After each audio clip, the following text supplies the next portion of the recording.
Salut tout le monde, les champignons peuvent sauver le monde, c'est le titre de cette vidéo.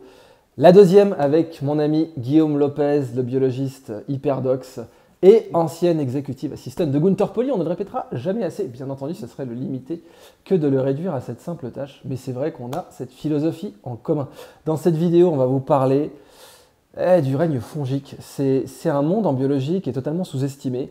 On peut faire des matériaux avec, vous avez la grande société new-yorkaise Ecovative fondée par Eben Bayer qui fait du polystyrène à base de mycélium de champignons. J'en parlais dans mes confs il y a déjà assez longtemps. C'est une société que je suis depuis presque une dizaine d'années maintenant. Et oui, le temps passe vite.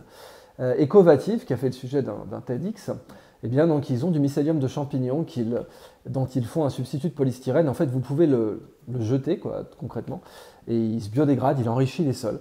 Et tout ça, ça m'avait à l'époque amené à m'intéresser aux champignons, avec notamment les travaux de l'architecte français et entrepreneur Gilles Burban, qui faisait déjà des mycomatériaux. Donc on peut inoculer par exemple un bottin avec du mycélium de pleurote, et puis le mycélium va envahir la masse de l'annuaire et former un matériau avec lequel on pourrait faire des meubles ou même certains composites. Et en fait, ça m'a amené à m'intéresser aux champignons plus en général. J'ai découvert que Guillaume était un fan de champi, sous tout rapport, j'ai envie de dire. Oui, on a parlé de Paul Stamets dans la précédente vidéo avec Guillaume. Et donc c'est lui qui a contribué, notamment avec son TED Talk « Les champignons peuvent sauver le monde », rendons à Paul Stamets ce qui lui appartient, à la diffusion de l'intérêt en fait, des champignons en écosystémique, en sciences, qu'on pourrait appeler les mycotech. On peut, avec les champignons, dépolluer des sols, ça s'appelle la mycorémédiation. Et ça a été notamment pratiqué par Gilles Burban à l'époque pour des projets d'EFAGE à Marseille. Je crois que c'était Smartseille, si ma mémoire est bonne. Ils avaient dépollué donc, des sols de métaux lourds et de toluène.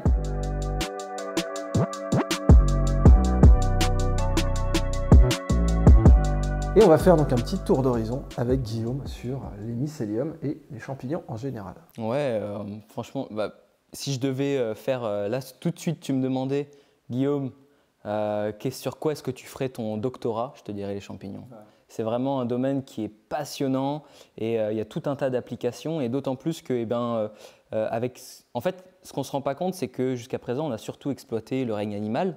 On fait des produits animaux, du cuir, de la viande, etc. On a beaucoup exploité le règne des plantes. Et les bactéries un peu, on a fait des OGM pour faire par exemple la production d'insuline pour les diabétiques. On fait quelque chose avec les bactéries, on fait du vinaigre, on fait plein de choses. Mais les champignons, c'est vraiment un règne qui a été jusqu'ici sous-exploité. Il y a encore, tu sais, cette mycophobie du fait que, en fait, finalement, la partie visible du champignon, son sporocarpe, en fait, c'est une structure sexuelle, donc par définition, elle est que éphémère.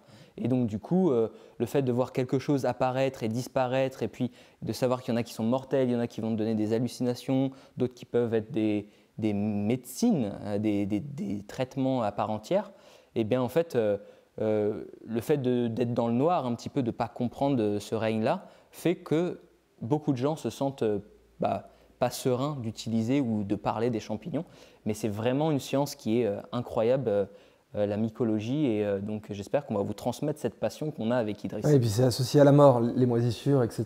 Donc c'est en général pas des sujets qui sont très sexy et très vendeurs, et pourtant les découvertes qui ont été faites dernièrement en mycologie sont vraiment fascinantes. Enfin, on réinvente complètement d'abord l'âge du règne fongique, puisque le fossile le plus ancien découvert sur Terre maintenant, c'est un champignon. C'est quelque chose qui est tout récent. Ça a été publié dans PLOS. C'est toi, Guillaume, qui me l'as appris. À l'époque où j'étais étudiant, on ne pensait absolument pas à cette possibilité d'avoir un fossile. Donc c'est quoi? C'est 2,2 milliards d'années. 2,2 milliards d'années. Voilà, on n'avait pas de fossile aussi vieux, parce que c'est de la vie unicellulaire à l'époque. Mais en fait, non, les champignons avaient déjà mis au point une vie pluricellulaire qui s'est fossilisée. C'est normal parce qu'en fait les champignons conçoivent des polymères pour leur biomasse qui sont tout à fait intéressants. Il y a la chitine d'une part, mais il y en a tout un tas d'autres. Et également on connaît les prototaxites qui ont laissé des fossiles aussi à la crise Crétacé-Tertiaire, quand la météorite qui a détruit les dinosaures. Vous savez, il y a une expression en anglais, to kill two birds with one stone, donc tuer deux oiseaux avec une seule pierre. Techniquement, la météorite qui a tué les dinosaures, c'est elle qui a tué le plus d'oiseaux avec une seule pierre.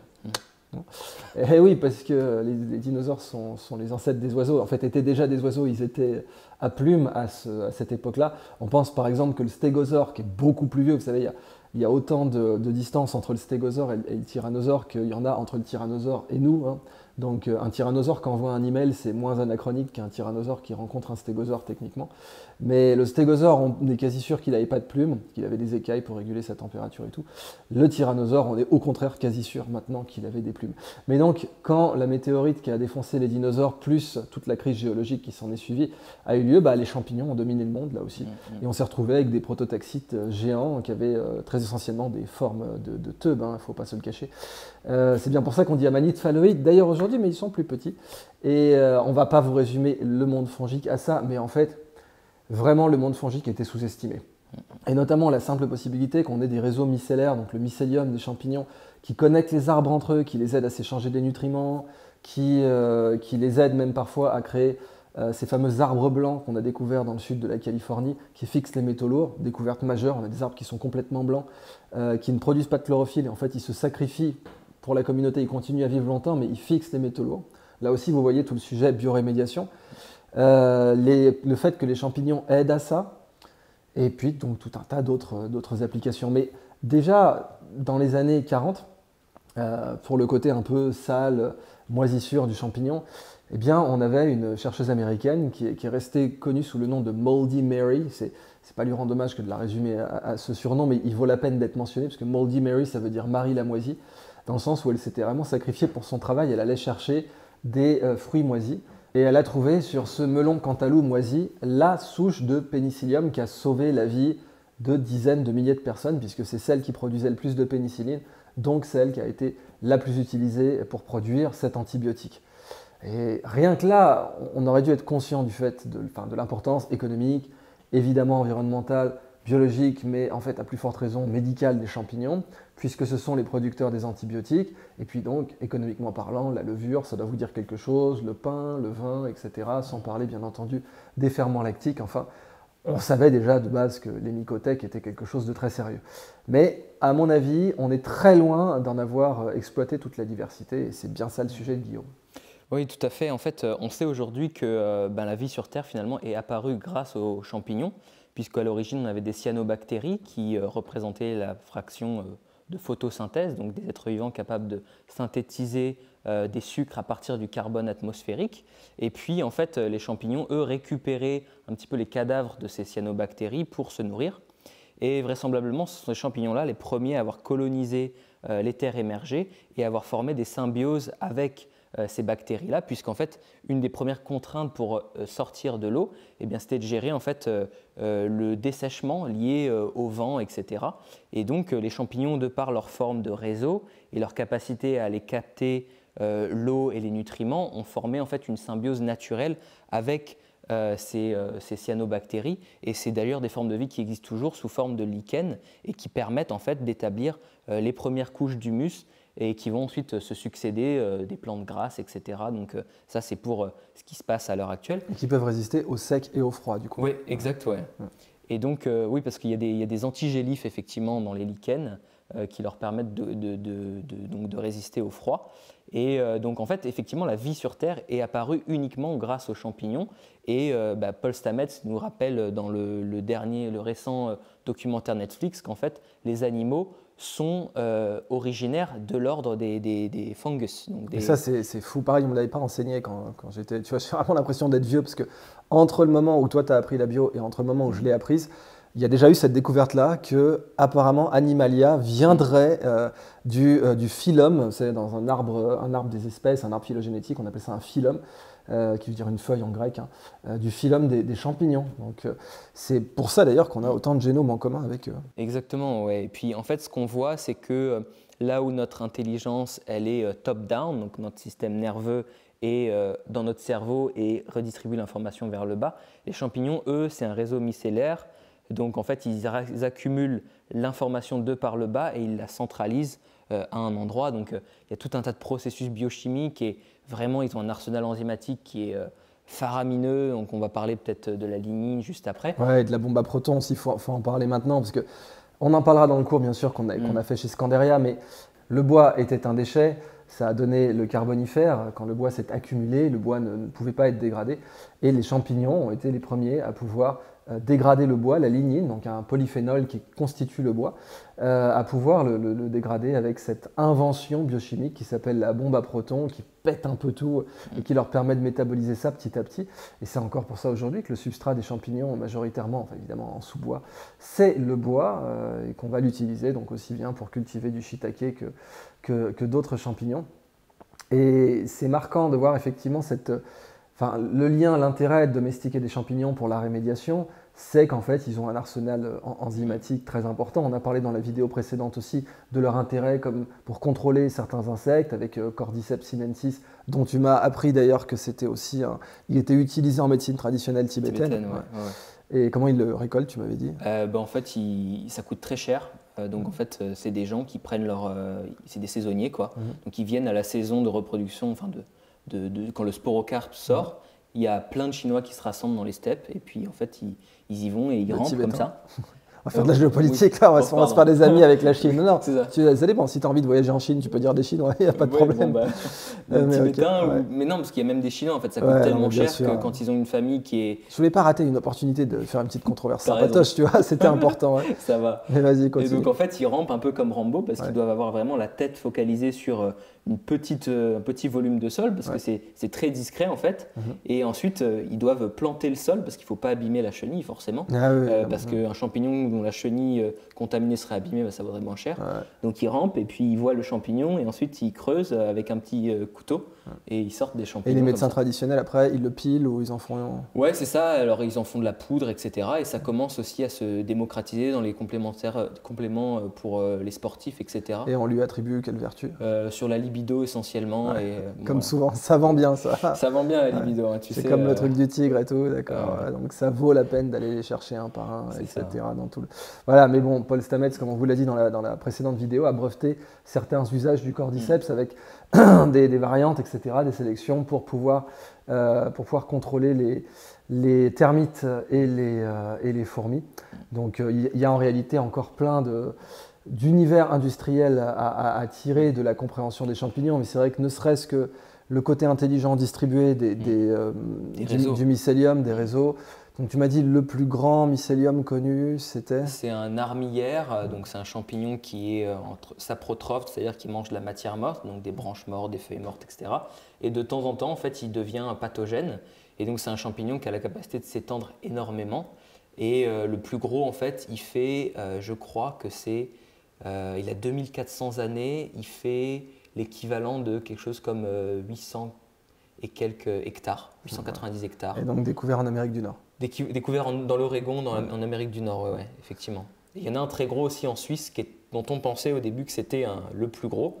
Et en fait, après, on a commencé effectivement à regarder, tu sais, c'est ridicule, dangereux, évident, quoi, au début. Oui, je me rappelle dans mes cours, vraiment, mais tu sais, c'est comme la phytosociologie, par exemple, le fait que les plantes interagissent, qu'elles ont une conception de leur descendance, de la descendance des autres, qu'elles ont aussi cette fameuse timidité de la couronne. Vous savez, les arbres, donc, quand vous vous allongez en forêt, vous voyez que les arbres ne se touchent pas, en fait, le feuillage ne se touche pas. Et ça, c'est de la cognition végétale, c'est quelque chose qui est difficile à obtenir et que les arbres parviennent à obtenir. Et évidemment, dans la stabilité des écosystèmes forestiers, les champignons sont absolument déterminants. Mais rien que pour la partie carpophore ou sporocarpe, je ne sais plus la différence entre sporocarpe et carpophore. J'ai plus exactement la différence. Ouais. Mais bon, en gros, le champignon que vous mangez, c'est la partie sexuelle du champignon, c'est le carpophore. Et il y a là aussi, en fait, culturellement, il y a même une théorie. Alors, elle est très bien rappelée dans le film de Netflix avec l'ami Paul Stamets. Il rappelle très très bien cette hypothèse qui est sérieuse et qui vaut la peine d'être étudiée d'un point de vue anthropologique, d'ailleurs elle l'a été, la théorie dite du singe défoncé ou le Stone Ape Hypothesis. L'hypothèse du singe défoncé, ce serait que nos ancêtres hominidés, quand ils ont commencé à être bipèdes, notamment à la faveur ou à la défaveur de changements climatiques en Afrique, ont été moins sélectionnés sur leur capacité à grimper dans les arbres pour s'y protéger des prédateurs qu'à la capacité de courir vite dans la savane, ce qui nécessitait la bipédie. Et dans la savane, en fait, il y a très peu d'eau, ce qui fait que dès qu'il y a un peu d'eau, vous avez des carpophores qui apparaissent. Et notamment, dans les bousses des prédateurs de nos ancêtres hominidés, apparaîtraient des carpophores de psilocybe.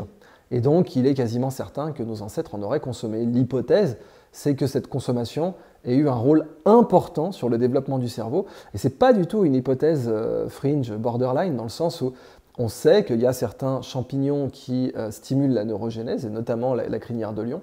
La crinière de lion, donc originellement, tu m'as dit qu'elle est de quel pays, enfin de quelle zone géographique? Je crois qu'elle est des pays scandinaves dans le nord de l'Europe. Ok. La fameuse donc, qui a un goût de homard et dont on avait parlé à la vidéo précédente.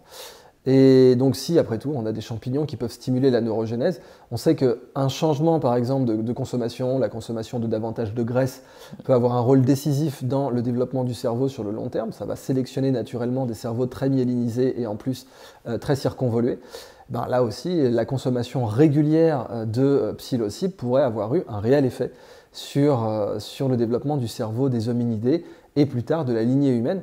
Et en fait, c'est la théorie des antéogènes en général. On sait que d'un point de vue anthropologique, donc antéogène, c'est marrant, c'est donc proche du mot enthousiasme, même si ça ne veut pas du tout dire la même chose. Un antéogène, c'est une substance hallucinogène, essentiellement dissociative, comme la manite tumouche, comme le psilocybe, comme les alcaloïdes de la patate dans la partie verte, comme tout le LSD, bien entendu, qui est issu d'un champignon, au passage, puisque l'ergot de seigle, oui, c'est ça, c'est un champignon. Ouais, c'est une moisissure. Donc, on a comme ça en fait tout un tas de traditions chamaniques qui sont issues de la consommation rituelle de champignons et qui ont joué un rôle mais décisif dans les civilisations. C'est même en fait une litote, c'est un euphémisme de dire décisif parce que la Pythie de Delphes par exemple, on est quasiment certain que c'était un oracle aux champignons. Et la Pythie de Delphes, donc on parle de celle à l'âge de bronze qui est citée dans les grands mythes de l'âge de bronze, etc., comme les mythes d'Homère, etc. Et la tradition chamanique a eu une grande continuité à travers toute l'Eurasie, en fait. On sait que les chamans touraniens prenaient de la manite tumouche, ils apprenaient à en prendre, c'est de l'hormèse là aussi, ils en prenaient tellement qu'il y en avait dans leurs urines, ils faisaient des breuvages initiatiques à base d'urine, de baies et de lait, et ils le donnaient évidemment, vas-y, bois ça, tu parleras à tes ancêtres. Et rapidement, dans les migrations qui sont passées par le détroit de Bering, donc Alaska, Amérique du Nord et jusqu'à l'Amérique du Sud, une des hypothèses pour expliquer la continuité de la tradition chamanique depuis l'Eurasie jusqu'à l'Amérique du Sud, ce serait que en fait, les chamans emportaient avec eux un peu d'amanite tumouche. L'amanite tumouche, d'ailleurs, on l'appelle toadstool en anglais, l'amanite pour les crapauds. C'est pour ça que le personnage de Super Mario s'appelle Toad. En fait, c'est toadstool. Bon, il se trouve que stool, ça veut dire tabouret, mais ça veut aussi dire sel ou merde en anglais. C'est peut-être pour ça qu'on a fini par l'enlever et que maintenant on l'appelle juste toad, qui veut dire crapaud. Mais en réalité, l'amanite tumouche, c'est un tabouret pour les crapauds.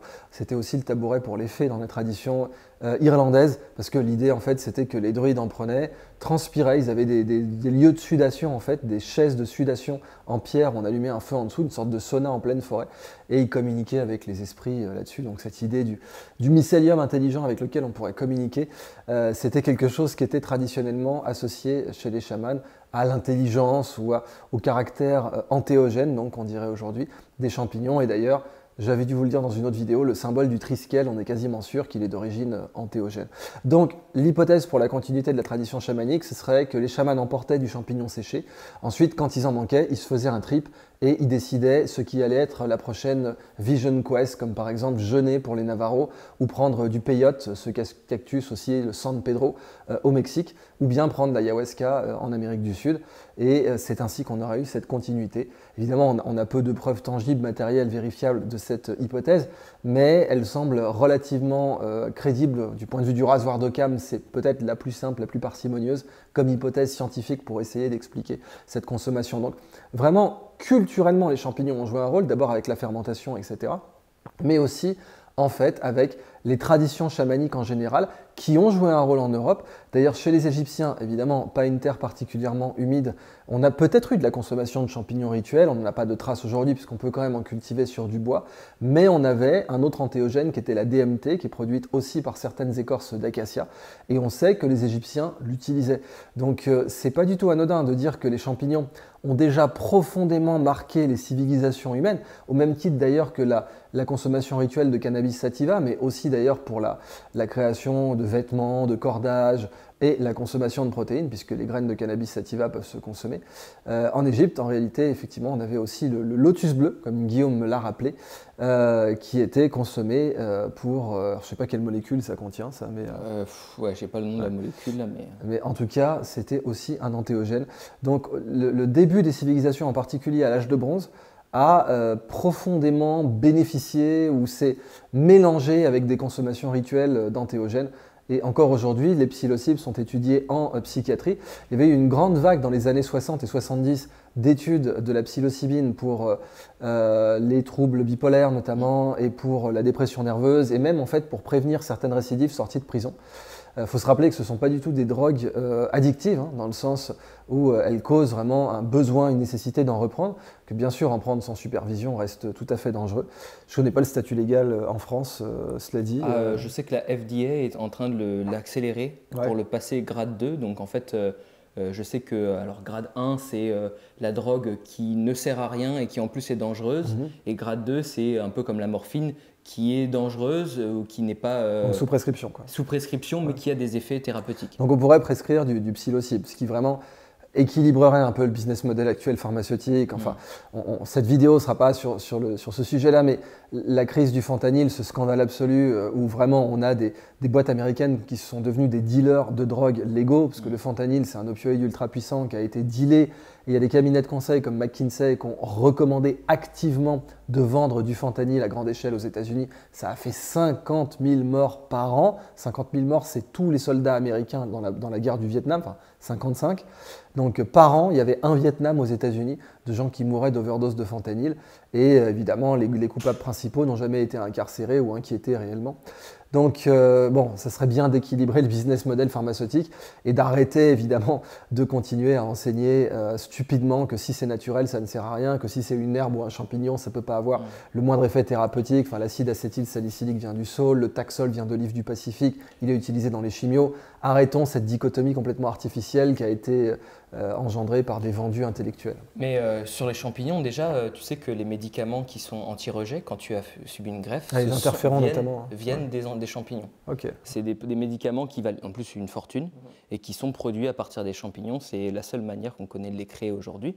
Et pour revenir un petit peu donc, sur ce côté des molécules sécrétées par les champignons et sur la pénicilline également, en fait, ce qu'il faut comprendre, c'est que le réseau mycélien donc, il s'étend et il a une surface de contact avec le sol qui est juste énorme, et que si dans votre peau vous avez à peu près 5000 microbes par centimètre carré, dans le sol vous en avez 50 millions. Et donc on comprend bien que le mycélium, le frêle mycélium qui est constitué que d'une couche de cellules, eh bien il doit en fait se prémunir contre les attaques des bactéries. Et en fait, aujourd'hui, on pense vraiment que les champignons sont le maître des sols, dans le sens où effectivement, ils sécrètent des substances antibiotiques comme la pénicilline pour sélectionner en fait les populations bactériennes avec lesquelles ils vont vivre. Et on a découvert des symbioses agronomiques où en fait le champignon et une bactérie agissent en couple pour dégrader des roches où en fait, alors c'est l'apatite, où il y a du phosphate. Et donc du coup, en fait, ça nous donne des hypothèses pour demain en fait, avoir une agriculture qui serait basée sur la symbiose mycorhizienne, et où plutôt que de donner des engrais phosphatés qui pourraient fuiter dans les nappes phréatiques, eh bien, on aurait simplement de l'apatite, et puis le champignon en fait, donnerait ce qu'il faut à la plante, et on n'aurait pas une surpollution des sols. Oui, parce qu'on n'aurait pas trop de phosphore immédiatement biodisponible. Ouais. Le champignon permettrait juste d'avoir la quantité de phosphore biodisponible nécessaire à l'entretien du site agricole. C'est ça. Et évidemment, ça éviterait d'eutrophiser l'eau. Donc eutrophiser, c'est quand on met trop de nutriments dans les eaux, qu'on a des blooms d'algues, etc. Donc et malheureusement, en agriculture, on n'enseigne toujours pas l'importance des réseaux mycéliens.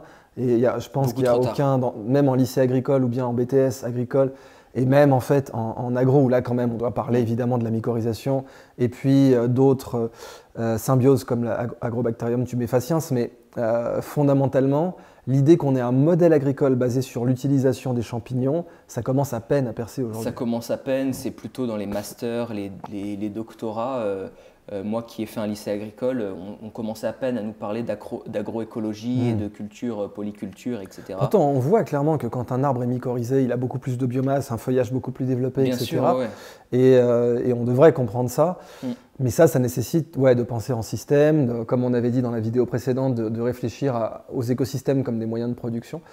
Mais là, voilà, le règne fongique, entre matériaux, molécules, donc pharmaceutiques, c'est vrai que leur arsenal enzymatique est vraiment impressionnant. Quand on le dit, c'est vraiment un euphémisme de dire que les moyens en fait, enzymatiques, aussi bien cataboliques qu'anaboliques, donc catabolique, ça veut dire qu'il détruit des molécules pour en faire des éléments, et puis anabolique, c'est qu'il forme des molécules plus complexes, et en fait les champignons ont des voies de biosynthèse, c'est pour ça que tu disais que certaines molécules, on arrive à les synthétiser qu'avec eux, et les antibiotiques en font partie, enfin une grande gamme d'antibiotiques. Il y a des antibiotiques d'origine animale, comme une protéine qu'on a découvert dans le lait d'ornithorynque, on en parle davantage dans notre cours, mais essentiellement, les champignons ont des moyens de production énormes, ce qui fait qu'on pourrait aussi les recruter peut-être plus tard pour produire des anticorps ou pour produire tout un tas de molécules d'intérêt pharmaceutique important. C'est ça, et puis pour bien comprendre en fait on est vraiment en train de juste d'effleurer la surface des champignons. En fait, donc jusqu'à présent, toutes les médecines qu'on pouvait trouver à partir des champignons, on les tirait encore une fois que du fruit, donc de ce Carpocaps. Et on sait en fait que la forme mycélienne du champignon exprime 3 fois plus de gènes. Oui, bien sûr. Et donc du coup, il y a potentiellement des centaines de milliers de molécules supplémentaires qu'on pourrait tirer du mycélium. Et typiquement, il y a un champignon qui s'appelle l'amadouvier, qu'on a retrouvé sur Otzi, qui était, tu sais, cet homme, l'homme de glace. L'homme de glace, exactement. Et donc Otzi, en fait, avait des lanaires d'amadouvier parce qu'avec un traitement à la cendre, en fait, on peut les allumer facilement et ensuite ça ralentit. Ce qu'on appelle de l'amadou, en fait. L'amadou, exactement, ouais. Qui est encore utilisé dans le bushcraft et dans les gens qui font de la survie. Et donc, en fait, on en faisait aussi des chapeaux en Autriche.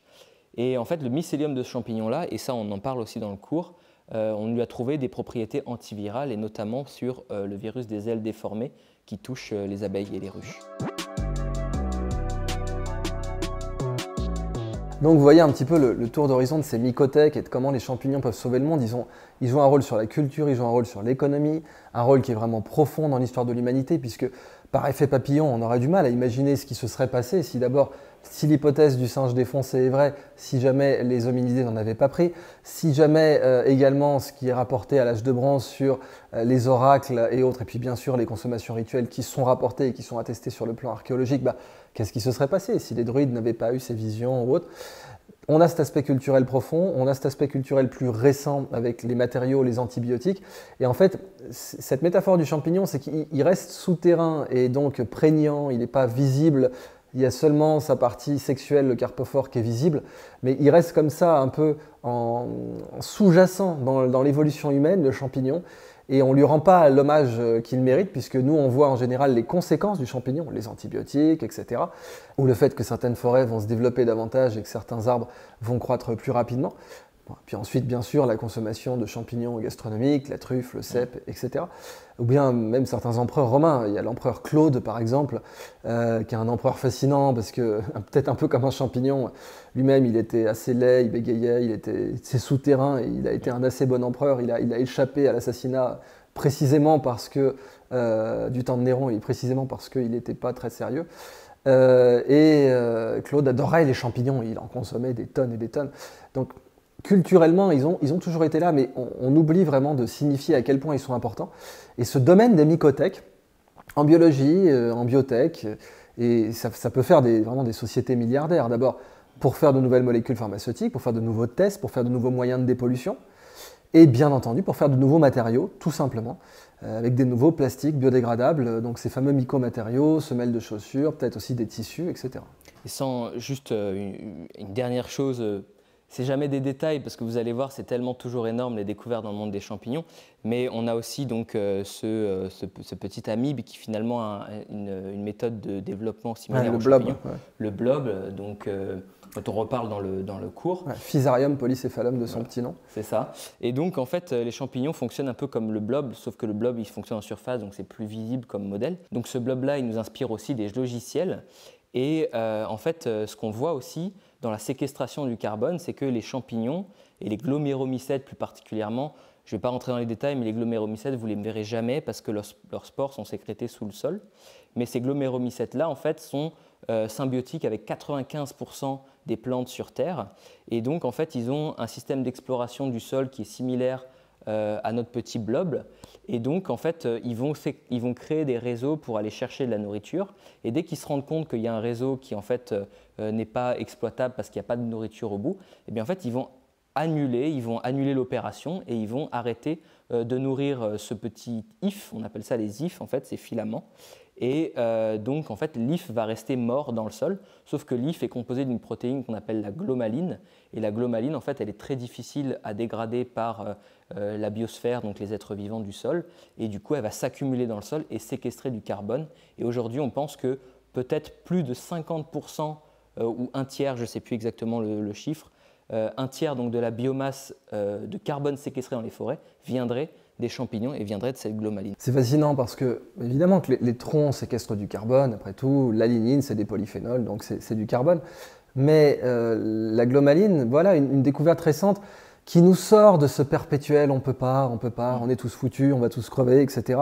Et vous savez bien que l'écologie de cette nature, en fait, on en a été complètement vacciné. C'est-à-dire que ça pouvait être bien d'alerter les gens et de leur dire qu'on risquait des choses et que c'est clair qu'il ne faut pas être stupide et pas être inconscient vis-à-vis de l'impact qu'on a sur la planète et que cet impact est évident, même si ses conséquences sont totalement imprévisibles parce que le climat forme un système chaotique et qu'évidemment, si on n'arrive pas à prédire l'évolution d'un double pendule, ne croyez pas une seule traître seconde, n'importe quel académicard qui vous dira que bien entendu, on peut prédire l'évolution du climat sur 100 ans, c'est de la bullshit d'un point de vue mathématique. Mais ce qui est vrai, c'est que l'homme est responsable d'un impact et cet impact, il est réel. Maintenant, les conséquences de cet impact, on n'en sait rien. Mais bon, il ne faut pas être inconscient encore une fois et se dire comme on n'en sait rien, pas la peine de s'en occuper, tout va bien se passer. Donc pendant très longtemps, on voyait des gens qui vous disaient mais on ne peut pas, on va tous crever. Moi je me rappelle quand on me disait déjà en 2004 qu'en 2020, ça y est, le Bangladesh serait sous les eaux, etc. Et ça ne veut pas dire que ça ne peut pas arriver. Mais c'est pas comme ça en fait qu'on va finir par informer le public et alerter le public de l'importance fondamentale, par exemple, de séquestrer le carbone dans les bonnes proportions. Je dis bien dans les bonnes proportions, parce que si on séquestrait vraiment trop, si ça devait arriver, on en est loin encore, mais si ça devait arriver, on pourrait peut-être aussi, qui sait, créer une glaciation ou avoir des conséquences imprévues. Hein. Le climat, c'est quand même comme la santé d'un humain, il ne faut pas trop déconner en se disant « Mon Dieu, il a le sang trop acide, alors verse-lui de la soude dans les veines directes ». Un peu comme ça, des fois, qu'on a l'impression que certains voudraient faire avec le climat. Mais il y a des solutions technologiques pour la séquestration du carbone avec les mycotech et à très très grande échelle et qui n'utiliseraient pas de foncier supplémentaire et de terrain supplémentaire et qui enrichiraient et assainiraient les écosystèmes. Vous voyez que le fait que ces solutions soient connues et diffusées, eh bien, peut avoir un impact géopolitique mondial. Donc, dans ce tour d'horizon sur les mycotech, on vous a parlé de la rémédiation, des bioplastiques, des molécules de synthèse pour la pharmaceutique, de la capacité éventuellement à produire encore d'autres molécules qui pourraient aller jusqu'à des anticorps, parce qu'on essaie déjà de le faire avec des levures et de la recherche là-dessus. Eh bien, il y a aussi séquestrer le carbone et encore d'autres applications. Donc j'espère que cette petite vidéo sur le côté fascinant des champignons vous aura enthousiasmé, aura stimulé votre Dieu intérieur.